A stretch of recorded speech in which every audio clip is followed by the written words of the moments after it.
Bienvenue dans le podcast de Thomas Teffry-Chambellan. Nous allons explorer ensemble l'univers de la panification et de l'entrepreneuriat. Pour ce tout premier épisode, nous allons découvrir ce qui se passe vraiment dans le levain, les phénomènes chimiques et biologiques qui l'animent, les mécanismes de sa fermentation, et plus particulièrement la manière dont les flores de levure et de bactéries cohabitent et se multiplient. Que se passe-t-il vraiment dans le levain? C'est la question du jour. Pour essayer de répondre à cette question, on va se poser tout d'abord la question de qu'est-ce qu'est un levain? Et un levain en boulangerie, c'est une pâte à pain constituée donc de farine et d'eau dans lequel vivent des micro-organismes. Ces micro-organismes sont de deux types. On trouve des levures et des bactéries. Alors pour avancer sur le sujet, on va s'intéresser tout d'abord aux levures, puis aux bactéries.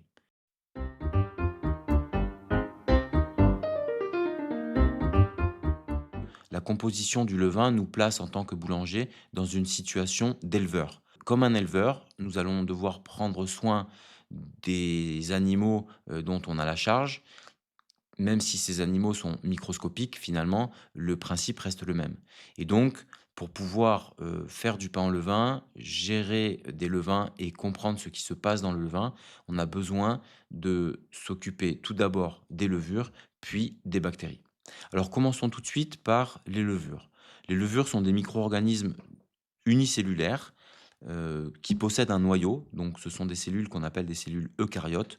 Ces cellules eucaryotes donc ont leur ADN, leur matériel génétique contenu dans le noyau. Ça fait de ces cellules des cellules très proches des cellules humaines. La grande différence entre les levures et l'humain d'un point de vue de la structure, c'est que l'humain est composé de milliards de cellules quand la levure est composée d'une seule cellule. Mais les cellules elles-mêmes sont très proches dans leur structure. C'est aussi pourquoi la levure est un organisme qui a été étudié en détail depuis très longtemps. C'est le premier organisme eucaryote qui a été entièrement séquencé génétiquement et aussi pour des raisons industrielles, puisque la levure intervient dans les industries humaines depuis toujours, à la fois dans la production de pain, mais également dans la production d'alcool, puisque la levure est un agent responsable des fermentations qu'on appelle des fermentations alcooliques. Alors, ces levures, ce sont des organismes petits qui font une dizaine de microns de longueur, qui sont observables au microscope, bien sûr. Et ces organismes, on en connaît une dizaine de familles qui sont capables de vivre dans les levains. On connaît la famille des Saccharomyces, qui sont les levures les plus connues, notamment parce que la levure commerciale est un Saccharomyces, et donc c'est une levure qui est élevée industriellement, qui est commercialisée.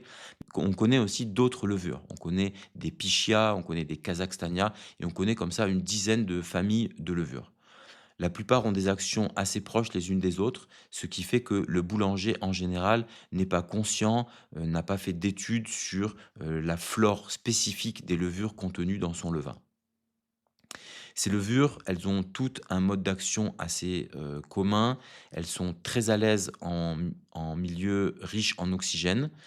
Et quand le milieu est riche en oxygène, elles sont capables de se multiplier et elles assurent leur alimentation et leurs besoins énergétiques par respiration. La respiration n'est pas un procédé qui intéresse beaucoup le boulanger. Le boulanger s'intéresse beaucoup plus à la fermentation. Mais la levure ne fermente pas en présence d'oxygène.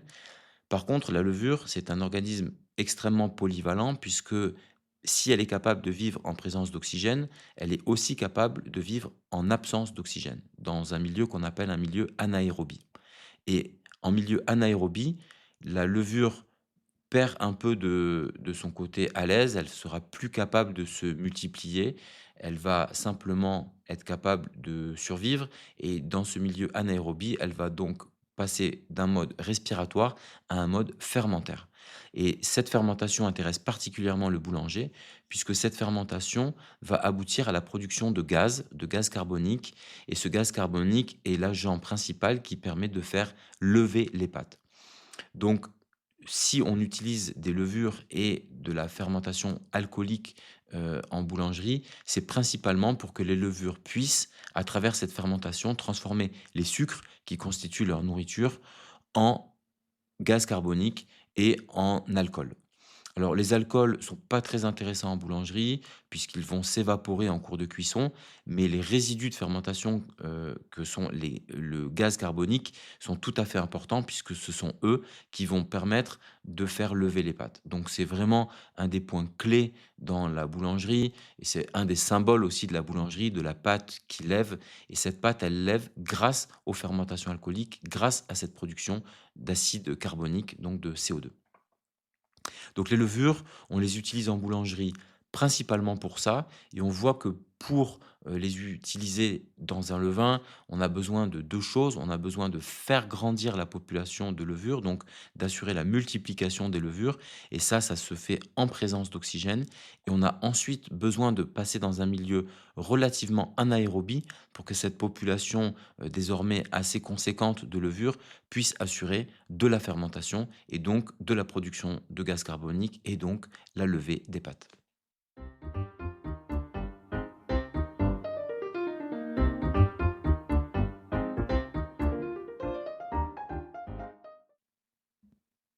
Si l'on s'intéresse maintenant à la partie bactérienne des levains, on parle désormais de bactéries lactiques et ces bactéries lactiques, on en connaît beaucoup, beaucoup plus que des levures. Lorsqu'on connaît une dizaine de levures dans les levains, on connaît souvent plus d'un millier d'espèces de bactéries lactiques qui vont cohabiter.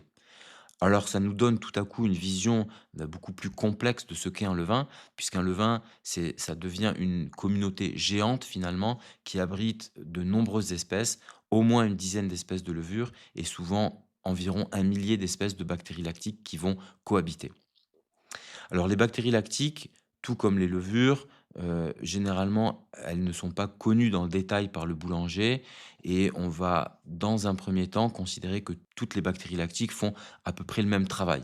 C'est pas tout à fait vrai, mais ça permet d'avoir une première vision simple de ce qui se passe dans un levain.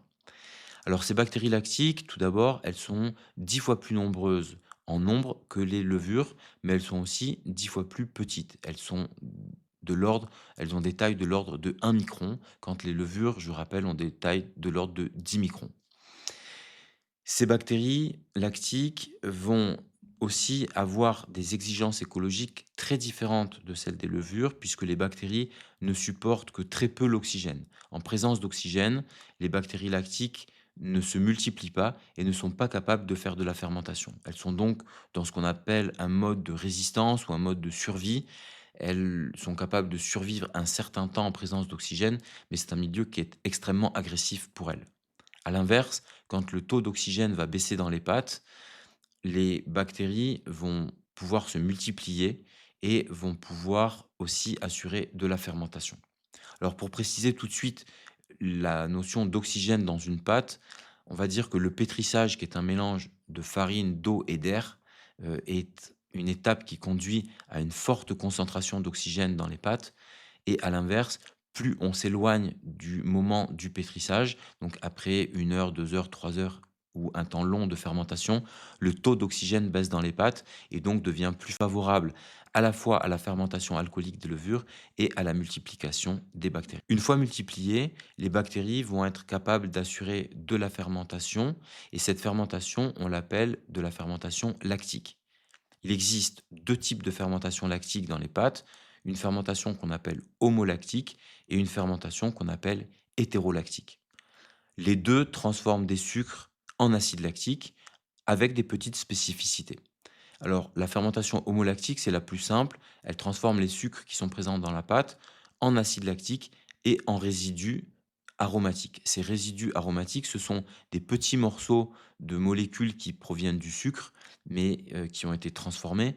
Et tout un chacun qui aura déjà goûté du pain au levain, sait que le pain au levain et en aura l'expérience aussi, que le pain au levain est à la fois, plus aromatique qu'un pain à la levure et ces arômes viennent tout droit de la fermentation lactique et donc sont produits grâce aux bactéries. Donc les bactéries, elles ont un rôle fondamental dans l'arôme du pain et c'est ce qui donne, on va dire, tout le bouquet aromatique, des pains au levain. Mais ce n'est pas tout puisque les bactéries, sont aussi capables de fermentation hétérolactique et dans la fermentation hétérolactique, il y a également la production d'acide, lactique, mais une production complémentaire. d'acide acétique ou d'alcool. Donc la fermentation hétérolactique, elle va un peu plus loin que l'homolactique. Elle produit de l'acide lactique et des arômes, bien sûr, mais elle produit de l'acide acétique ou de l'alcool et également un petit peu de gaz qui va venir compléter le travail des levures. Alors cette production de gaz est suffisamment faible en général pour qu'on la néglige et pour qu'on attribue le rôle de lever des pâtes intégralement aux levures. Mais si on rentre dans le détail, les bactéries ont quand même un petit rôle à ce niveau-là. Donc dans un levain, on pourrait résumer, on va dire, le travail du levain à 2 grands pôles. Un pôle de levure qui assure la levée des pâtes au levain et un pôle bactérien qui assure l'acidification des pâtes et leur prise d'arôme.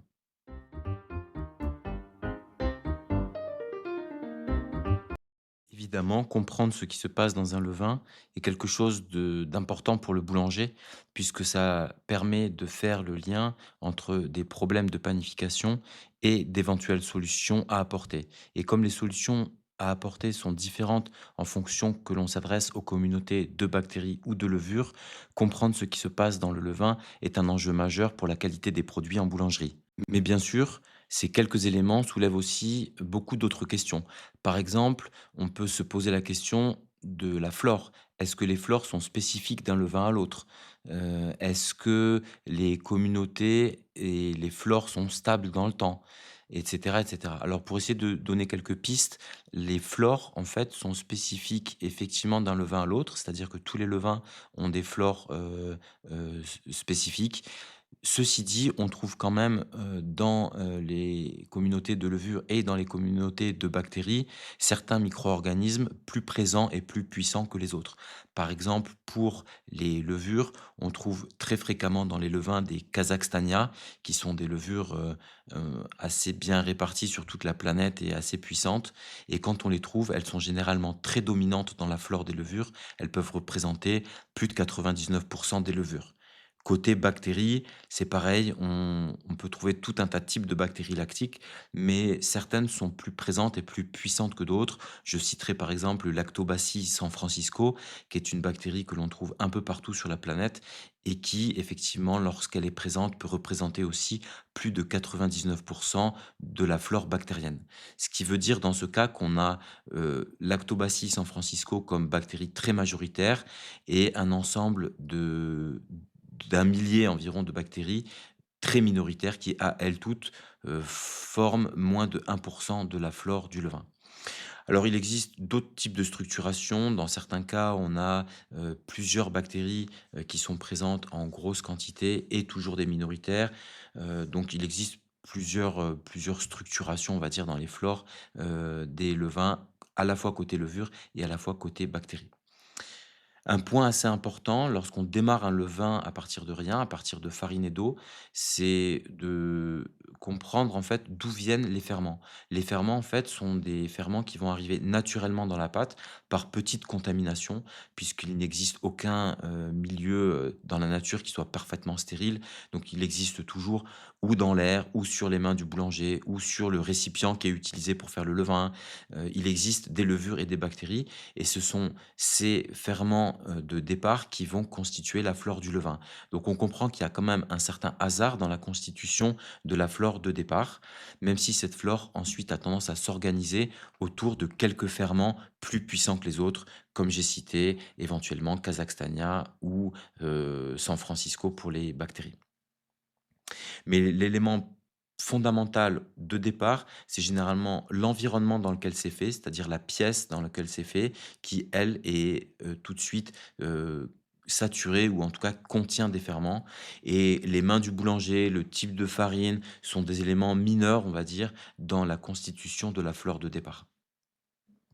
Ensuite, après quelques jours de rafraîchis, c'est-à-dire de nourrissement, les communautés de départ vont s'organiser entre elles. Les ferments puissants vont dominer le levain et les ferments les plus faibles vont devenir minoritaires pour aboutir, et c'est un point étonnant, on va dire, à un équilibre extrêmement stable. C'est-à-dire qu'une fois qu'un levain est constitué et une fois qu'il a été stabilisé, donc après quelques jours, sa composition ne va pas varier pendant, des années jusqu'à ce qu'on l'utilise, on va dire, jusqu'à sa mort. Et ça, c'est un point qui est tout à fait surprenant et étonnant, c'est qu'il est extrêmement difficile finalement ensuite de contaminer un levain. C'est une peur que beaucoup de boulangers et de débutants ont, mais un levain est quelque chose d'extrêmement résilient et extrêmement stable. On peut imaginer l'environnement comme extrêmement compétitif et saturé avec de nombreux micro-organismes et qu'il est extrêmement difficile pour un ferment extérieur de s'introduire finalement dans cette forteresse écologique. Au-delà des aspects décrits qui sont assez généralistes, on pourrait s'intéresser finalement à beaucoup d'autres détails qui vont être impactants d'un point de vue organoleptique, d'un point de vue nutritionnel aussi. Et on pourrait par exemple se poser la question de l'intérêt et de l'impact de la production d'acide par les bactéries. Alors c'est une question tout à fait intéressante, mais qui donnera lieu à d'autres podcasts de cette série. Alors, que se passe-t-il vraiment dans le levain? J'espère que ce podcast vous permettra d'y voir plus clair.